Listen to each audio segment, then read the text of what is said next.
Right. Back in the early 90s, I'm doing a festival in Cleveland, Ohio. One of the acts that we have is a track act. It's a young lady who just had a hit, and all she needs is a microphone and to hear her pre-recorded material. Now, we have another name for that in the industry, and it's called karaoke. So it's not the most difficult thing to do in a show where we're doing multiple groups. So we're getting ready to sound check this girl, and her manager comes up to us and says, whoa, whoa, whoa, whoa, whoa. We can't sound check her until the experts from New York get here. And taken aback, I'm like, okay, if that's what you want to do. I mean, it's your show to ruin. You can make this as complicated as you want, but at the end of the day, it's a vocal and a track. But you want to wait for the experts from New York, no problem. So we rearrange the schedule, start doing the other acts that we have for the day, and finally the cab pulls up. The experts from New York get out, come up on the stage, and one of the fellas is carrying one of those very fancy anvil briefcases that sound guys used to carry all the time. Because you usually have a couple of things that are valuable or fragile. Nice to have that hard briefcase, especially when you're flying in. And that's how that was. So the guy walks up to me and he says, hey, okay, we're ready for the sound check, huh? Well, we're going to need that whatchamacallit microphone that no one's ever heard of. And I was like, what are you talking about, man? No one advanced some special microphone with me, first off. And second off, if this microphone is so goddamn important to you, how come it's not in that fancy briefcase of yours? I mean, what's in there? Will your mom pack you a sandwich and an apple? I mean, come on. You got on an airplane and you came all the way here from New York City because we needed some experts to get this karaoke show off the ground, and you were incapable of bringing the one thing that you claim is necessary to get this show off the ground. I said, I don't know what to tell you, Mr. Expert. And I walked away back to the monitor console.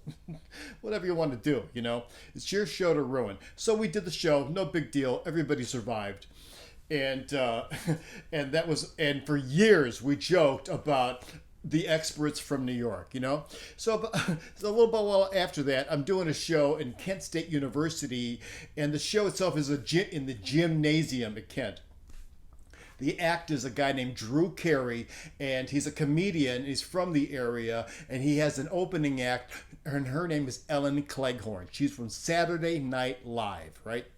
She comes out. And ladies and gentlemen, please welcome Miss Ellen Cleghorn. And now, if you have ever once in your life been in a gymnasium and you take a basketball and you drop it on the floor, you're going to hear it a couple of times because there's a lot of reverberation in the room. And the reason that is because there's a lot of hard surfaces. Now, you could bring in some carpet and bring in some drape, but that's not in the budget and that's not in the plan, and it's not going to happen. And it's just what it is, So she comes out there and she picks up the microphone. She goes, "Good evening, everybody." What's this? What's this echo? Mr. Soundman, you got to get rid of this echo. And she goes on and on for just about the echo. Mr. Soundman, we have experts in New York. I'm from New York, and we have experts there because obviously you're not from New York. Because you can't fix this, Mr. Soundman. And the audience is sitting there, and she hasn't said one goddamn funny thing. She's just going on and on and on about the echo. And finally, I couldn't take it. I picked up the little microphone that I had with me at front of house. I turned it up for everyone to hear, and I said, lady, you're in a gym. And the whole crowd busted out laughing, right? She couldn't take it. She was humiliated. She literally dropped the mic and walked off to the side of the stage. Well, I thought for sure I'd be in trouble over this.